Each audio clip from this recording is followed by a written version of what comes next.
Welcome. I'm Zoë Elton, and this is For Your Consideration. For Your Consideration is our special Contenders season series of films that are up for the International Oscar. Today's filmmaker is Majid Majidi, one of the great Iranian filmmakers, who has also the distinction of having been the first Iranian to have actually made it into the as a nominee for the International Oscar with his film Children of Heaven. I would have to say that Children of Heaven was an amazing revelation for me also when I first saw it. We received a VHS tape and I sat down and watched it and was completely entranced.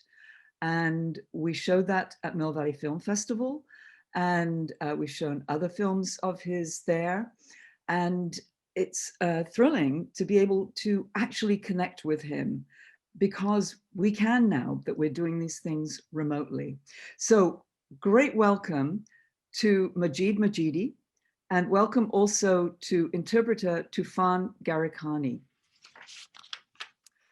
So, Mr. Majidi, one of the things that you do amazingly is that you take big themes and you make them very, very human. In this film, you take big themes of child labor, of access to education. And I'm wondering, were you inspired by actual incidents or a story or something in particular that brought you to these themes? قبل از هر چیز سلام میکنم من به شما مخاطبینی که برای برنامه رو میبینن حالا یا میشنون. خب من همیشه به هر حال موضوعاتی که بالاخره کار کردم در طول این سالها خب بیشتر با محوریت کودکان و نوجوانان بوده و مسائل این کودکان و نوجوانان بوده و از اونجایی که به هر حال معتقدم که هر جامعه‌ای رو به هر حال این بچه‌ها هستن که میسازن. آینده هر کشور و آینده هر جهانی رو به هر حال بچه‌ها میسازن. از این نظر بچه‌ها به نظر یه رکن اصلی هر جامعه‌ای قلمداد میشن و خیلی مهمه که ما در واقع خیلی خوب نگاه کنیم به دنیای این بچه‌ها و خوب توجه کنیم. از اونجایی که همیشه خب من نگاه دغدغه من رو داشتم نسبت به کودکان و جوانان، یکی از مسائلی که همیشه دنبالش بودم بحث کودکان کار بود. Well, I believe firmly that kids, children, and youngsters are the future of our societies. Therefore, what interests me is their future, their life that can change our own future. We have to take care of that. This is an important topic that sometimes, unfortunately, because of child labor, which is the synonym of child abuse somehow, is taking over in our societies. And you can see it all over the world. I was always interested in children and their problems, but this is a very specific problem to all societies, I think. از اونجایی که برای بحث کودکان کار یه موضوع کاملا جهانی است و طبق آمارهای رسمی سازمان جهانی ما 152 میلیون کودکان کار داریم که به اعتقاد من خب خیلی بیشتر از اینها باید باشه و همواره در واقع این بچه‌ها در معرض آسیب‌ها و خطرات خیلی جدی هستند و اگر در واقع ما توجه جدی به اینها نکنیم در آینده واقعا بحران‌های خب خیلی خیلی جدی خواهیم داشت، چون این بچه‌ها به هر حال نه آموزش می‌بینن نه از امکان‌های ساده اولیه برای زندگی برخوردارن.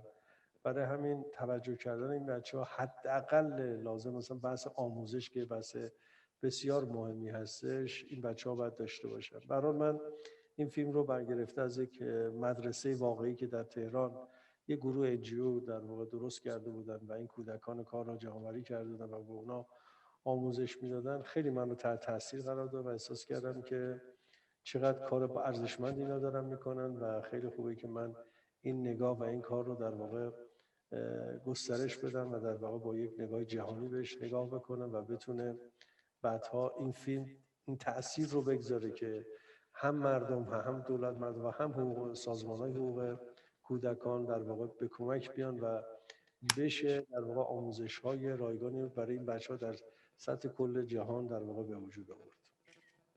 This is a universal problem, and according to ILO and UNICEF, we are having 150 million children that are working all around the world. This is not specific to a region or a country. So we have to face it. This is a challenge that we have to face, and we have to take care of it, because I think education can be the most primary and basic solution that we have to go through in order to change this reality. Actually, for inspiration, as you were asking, I met a school in Tehran. I had the opportunity to go to a school in Tehran and see what they are doing. It's a school that is run by an NGO. It's totally independent of the state, and it's only helped by people all around the country. And this has changed the life of these kids. But it's not enough. We have to promote this kind of thinking, this kind of work, in order to be able to make a change. This has to change. I think it's fascinating, really, that, you know, you really throughout your career, but in this film very powerfully, you take this issue and you make it very, very human through the story that you tell. And I'm wondering, can you talk a little bit about how you cast the group of young actors in the film? Where did you find your young actors? بله.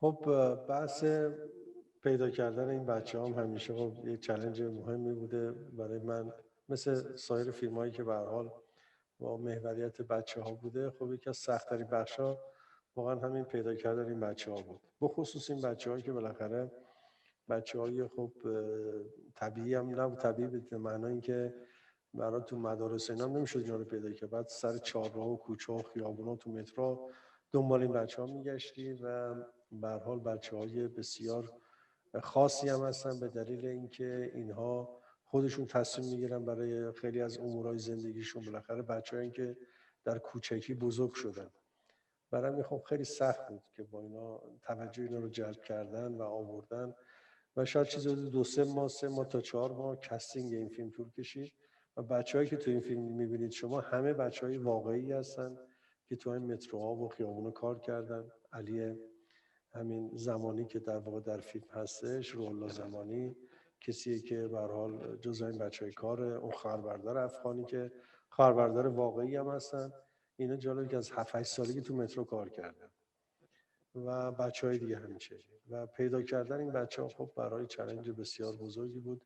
ولی از اونجایی که من قائل بودم که این بچه‌ها، یعنی کلا همه بچه‌های ظرفیت‌های خیلی بزرگی دارن و گنج‌های درونیشون خیلی در واقع کشف کرد این گنج‌ها. این فیلم در واقع داره تلاش میکنه و میگه که تک تک این بچه‌ها میتونن یه گنج باشن، همونجوری که ما در این فیلم کشف کردیم. واقعا این چند تا بچه شما دیدین که تو این فیلم به چه زیبایی بازی کردن، طوری که روحالله زمانی تونست در واقع جایزه بزرگ ونیز رو، جایزه پدیده بازیگری رو، مارچلو ماسیانی رو در واقع به خودش اختصاص بده. نشون دهنده اینه که اگر توجه به این بچه‌ها بکنیم چطور میتونیم ما کشف بکنیم گنج‌های درونی اینا رو در حوزه‌های مختلف.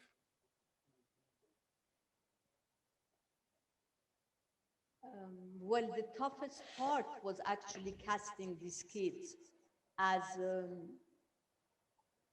you know, these are real kids from the streets, and I couldn't go, for example, to a school and try to choose them or cast them. I had to go to the streets and find them while they were working in the underground or in the street, anywhere in the street where they usually work. And that was a tough part. But I always believed in some kind of a treasure. You know, this film is somehow about a treasure hunt. And I was hunting for a treasure, as I believe that every kid has a treasure inside him. And so as you know probably, Roohollah Zamani, who is the kid, the main character, the kid, he actually won the Marcello Mastroianni Prize in Italy in Venice Film Festival because he had this treasure inside him. And I was only there to discover it as the film was going by, and you know, we had some kind of a journey together with all these kids. All these kids are from the streets. No kid from the movie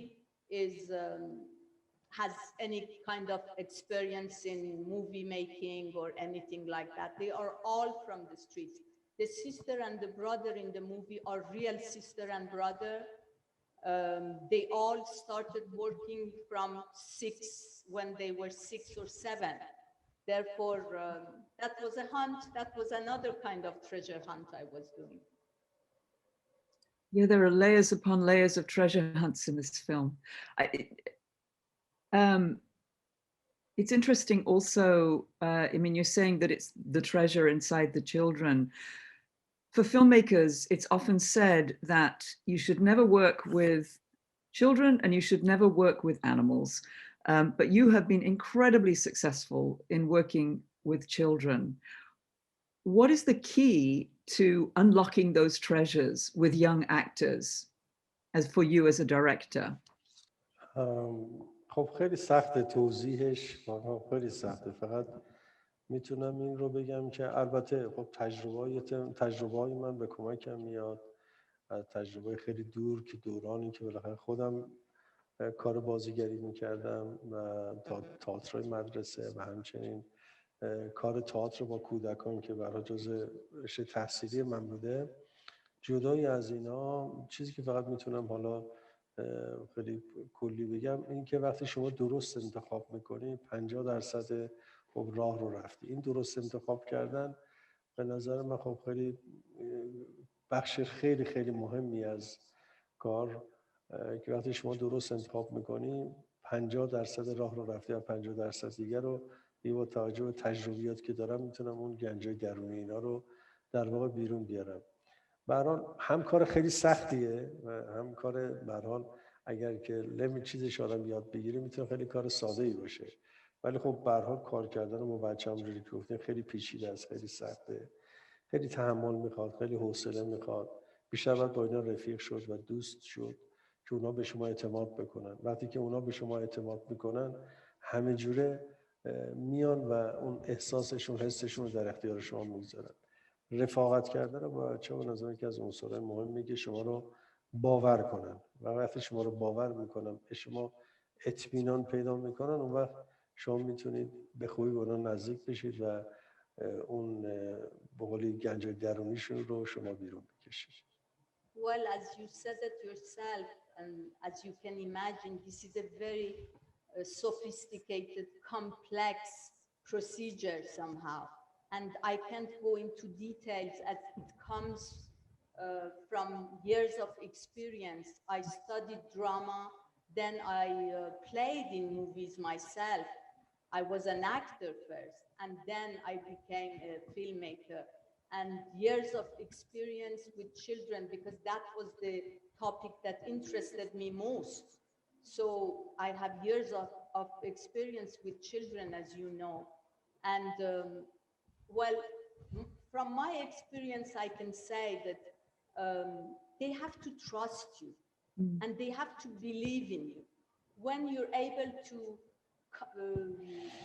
install somehow some kind of a contact with them, which is based on trust and belief, then things become smoother, easier. And the choice is important too. The choice of the right kid is 50% of the work, I think. You've done half of the work when you choose right.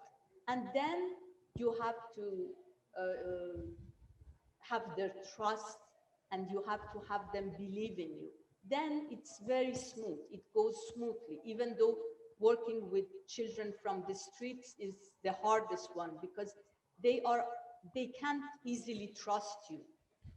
They have trust issues, I would say, rightfully. It's fascinating. Do you keep in touch with the children that you've worked with? And obviously, because of the trust that you've made with them, you've changed their lives. I mean, are you able to stay in contact with them at all? خب یه کمی به هر حال سخته، برای اینکه البته در کوتاه مدت چرا مثلا ما خب یک سالیه که خیلی ارتباط تنگاتنگی با اینا دارم، بعد از فیلمی که تموم شده مرتب با اینا در تماسیم. خود روح‌الله الان دو رفته توی یه سریالی داره یک فیلمی بازی میکنه، بچهای دیگه هم همینجور. توی مقطع شاید کوتاه مدت یکی دو ساله‌ای بشه این ارتباط رو برقرار کرد و اونها رو به جای چیزی معرفی کرد، هم به درسشون توجه کنن، هم به هر حال موقعیت‌های اجتماعی دیگه.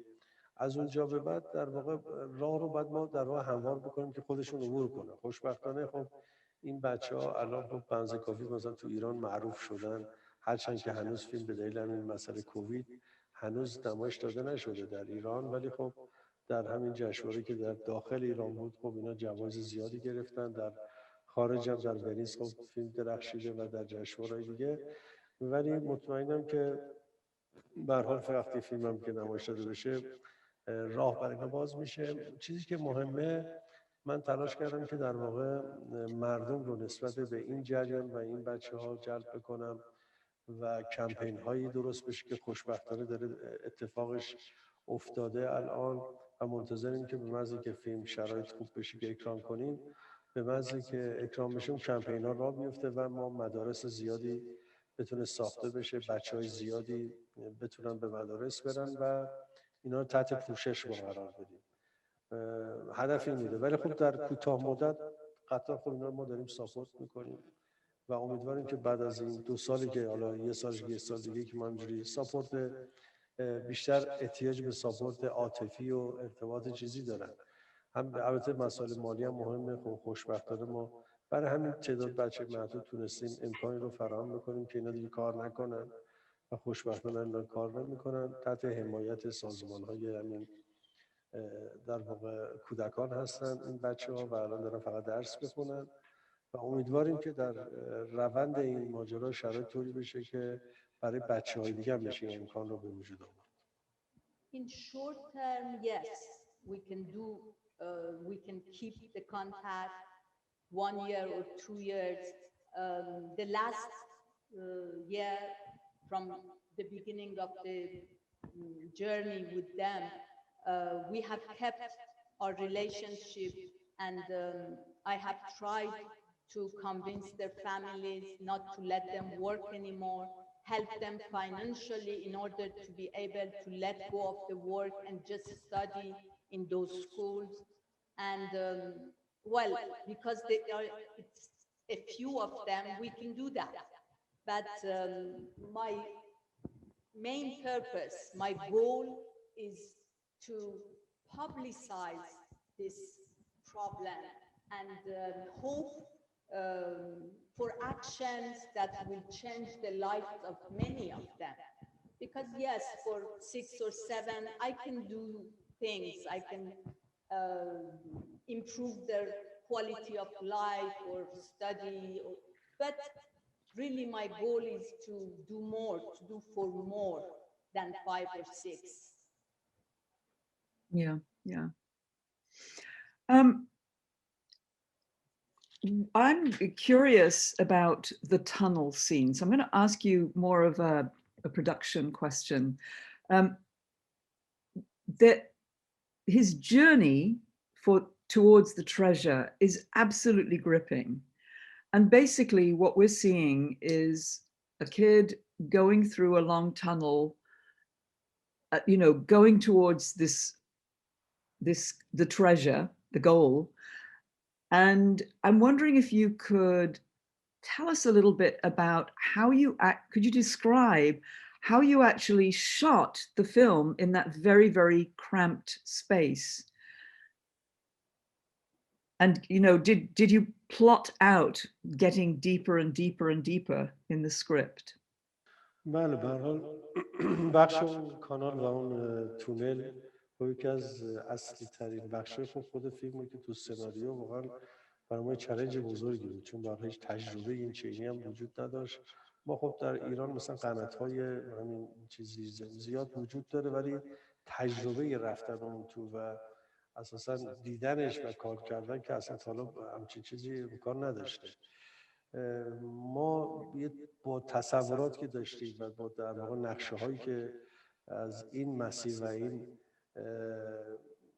جریان این قنات‌ها داشتیم، در واقع با کارشناسای مختلف صحبت کردیم، بررسی کردیم و قطعا این کار خیلی کارشناسی شد، چون همه چی باید دقیق و جزئی مثل خود فیلمنامه پیش میرفت. برای همین خب از اول وقتی تو سناریو بود، خب آدمایی رو داشتیم که تو این زمینه ما کمک کردن و بعد تو مرحله اجرا که واقعا خیلی کار سختی بود. یعنی ما مجموعاً شاید ما نزدیک به 6 ماه شوتینگ داشتیم، از این 6 ماه 2 ماه و نیم فقط ما توی تونل بودیم و خیلی کار سختی بود. ما قطعه قطعه اونها رو ساختیم و توی سوله بسیار بزرگی کار کردیم که تمام اون کانال‌ها رو مثل نقشه فیلمنامه جز به جزش ساختیم و کارهای وی اف ایکس شاید مثلا در این تونل شاید مثلا 3 یا 4% کار وی اف ایکس روش انجام شده باشه. تماما واقعی بوده و تماما قطعه قطعه‌ای بوده که ما کاملا رو ساختیم و خب خیلی چالش بزرگی بود و نه کاملا با یه نقشه و کاملا حساب شده بود، چون اصلا کوچکترین خطایی باعث میشد که در واقع خب روند تولید و کار در واقع خیلی دگرگون بشه و خیلی خراب بشه. برای همین همه چی خیلی حساب شده و دقیق بود. برای همین تایم فیلم برداری و چیز ما رو خب خیلی بالا بود، ولی کار کردن تو این تونل و چه اجزایی که ساخته بودیم خیلی کار سختی بود. Well, this was in the scenario and in the script and with details, and we had to build from zero. We had to build this tunnel step by step, and of course we needed specialists to draw the maps. Then we needed specialists to make it, and I'm telling you, we shot the film in 6 months, and 2.5 months at least was around the tunnel. Therefore, you can imagine how difficult it was, how problematic it could be. We had to take care of every detail, as it could be dangerous, it could be problematic. We had to really go through every single detail every day. So it was a very detail-oriented project, I think, the tunnel part. But it was a very important part of the script, therefore we couldn't do without it. Yeah, it's an extraordinary piece of filmmaking, actually. And I can only imagine what it would have been like. When I think of Iran, I think of poetry. I think of Hafez and Saadi, and I'm wondering, it always seems to me that Iranian cinema has roots that come from poetry. Is that true for you? کاملا درست است. در حال هنر ما خیلی تحت تاثیر در واقع ادبیات شعری ما هستش، چه در نقاشی، چه در موسیقی، چه در هنرهای دیگه مثل حالا سینما، هنرهای مدرن ترش به سینما یا تئاتر، همواره در واقع تحت تاثیر ادبیات در واقع شعری بوده که از حافظ و مولانا و سعدی و اینها و فردوسی در واقع به جا مونده و اینها خب خیلی ارتباط تنگاتنگ حتی با زندگی مردم در واقع داشته و تاثیر این ادبیات شعری در فرهنگ ما و در هنرهای ما همیشه تجلی داشته. Definitely, you're totally correct. As poetry, literature has always influenced Iranian art in general, painting, music, but of course cinema. And you know, this poetry is kind of closely connected to our everyday life. We can't do without it. Therefore, you can see it everywhere, and you have seen it very correctly. I love that you say that poetry. He names Hafiz, Sadi, but of course Ferdowsi too, Maulana.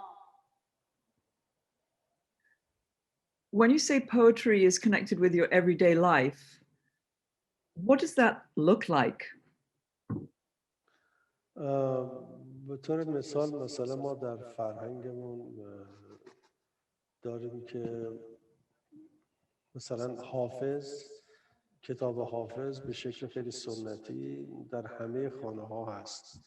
خیلی وقتا خانواده در واقع فال میگیرن، یعنی حال خودشون رو با شعر حافظ در واقع تفاعل میزنن و نیت میکنن و خیلی وقتا و شعر رو باز میکنن و اون شعر انگاری که حال درونی این آدم ها رو در واقع میگه و این فرهنگ شعری و این فال گرفتن از حال خودشون رو با در واقع با تفاعل با حافظ زدن پیدا میکنن که این خیلی سنت خیلی جاری در فرهنگ مختلف در جای مختلف در کشور هستش. حتی شب خیلی خاصی پایان پاییز ما که در واقع پاییز فصل که شب یلدا میشه که اونجا دیگه اصلا همه خانواده ها در واقع در کنار اون عادت و سنت در واقع حفظین حافظ رو دارن که شروع در واقع سال خودشون رو در واقع با شعر حافظ تفاعل میزنن و حال خودشون رو با او در واقع میسنجن. این خیلی جاری هستش در زندگی مردم. Well, one of the most obvious representation of that is the presence of the Hafiz poems in every household. You can't find a household without a book of Hafiz. That's impossible. And there is this tradition that whenever they have a question, whenever they have to make a decision, they ask Hafiz for help. They open the book and they read the page they have opened in order to find the solution Hafiz is proposing. This is very seriously taken, and everybody believes in that. And well, we have the tradition of living the longest night of the year that we call Yalda, the Yalda night. All families gather together and eat pomegranate and things like that. And they have to read Hafiz, someone who has a nice voice and who's literate enough to be able to read Hafiz beautifully is asked to read Hafiz for everybody and do this, what we call tafa'ul, which is asking Hafiz for our future and what we have to do, etc. Okay, I'm going to confess, the first time I came to Iran, I had this overwhelming feeling that I was coming there to meet Hafiz, and I felt as though I did. And I have a very well-worn copy of Hafiz by my bed, and I ask questions as well. So that's not a question, it's just an observation.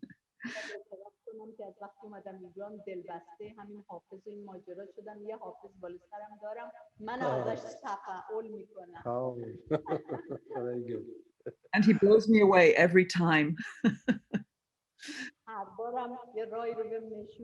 Okay. So to connect with that to the film, the images that you use at the end of the film, the finale, the walls and the emptiness and the bell is incredibly powerful. And to me, that is, you know, that is visual poetry. Did you shoot that at the end of the film? I'm just wondering, you know, what order you shot the film in, and whether you shot that at the end. نه واقعا امکان نداره. یعنی میخوام بگم که برای پایان فیلم می‌دونید که نقطه عطف فیلم، یعنی اینقدر من همین تو همه فیلم اینقدر پایان مهمه که میشه گفتش که من خیلی وقتا بوده که وقتی پایان مناسب برای فیلم نداشتم مثلا فیلم ها رو گذاشتم کنار و کار نکردم و همیشه شعارم این بوده که تا پایان خوبی نداشته باشم امکان نداره که فیلمنامه رو دست بگیرم و شروع کنم و قطعا پایان این فیلم پایانی بوده که کاملا حساب شده بوده. البته که وقتی که تو اجرا میایم و توی کار میایم به هر حال نحوه گرفتن پلان و نحوه انتقال اون حسا خب متفاوت میشه. شاید مثلا تو فیلمنامه اولی خیلی خام بودش این چیز، حس نشون دادن این صحنه های کلاس و اینها، ولی وقتی که توش شروع کردیم کار کردیم پخته تر شد، این المان ها قوی تر شد و به هر حال پایان خیلی شکل زیباتر خودش رو نشون داد. ولی قطعا پایان با همون زنگ که علی به صدا در میاره، چون اون زنگ خب خیلی لازم مفاهیم زیادی داره، هم زنگ هشدار هستش، هم زنگ در واقع آگاهی هست، زنگ بیدار شدن هست، یعنی خیلی مفاهیم زیادی رو میتونه به خودش اختصاص بده. برای همین اون پایان قطعا پایانی بود که از قبل روش فکر کرده بودیم، ولی نحوه چیدمان پلاناش خب چیزی بود که بعدها همینجوری در طول کار بهش رسید. Of course, the ending is always very important for every filmmaker and for every film. But for me, it has always had a very deep signification. I have a script that I didn't go through with them because I didn't like the ending. I let go of the script because the ending wasn't satisfying enough for me. And this ending was prepared in every detail. The bell was there. The bell symbolically had different meanings for me. It was the bell of a warning. It was a bell of a maybe a brighter future. It was the bell of we have to worry anyways. There is this anxiety that comes with the bell ring and all that. Of course, when you have to go from the script to the filming, the shooting, sometimes you change the place that the camera is going to be, or sometimes you're going to change the light. But I had every detail in the script. It was very important for me to have this specific ending that you find poetic. It is. Well, thank you both so much. And thank you also to your grandson, who I hope has seen the film. I also just want to acknowledge that for all the people who made films in 2020, you're one of the few filmmakers whose film actually got to be seen at a festival in real time in a theater, and then to win a prize as well for your wonderful young actor. So thank you for your great work. And we look forward to this film coming out into hopefully theaters, but into America and the rest of the world. Thank you. Thank you. Thank you. Thank you so much. Take care. Bye-bye.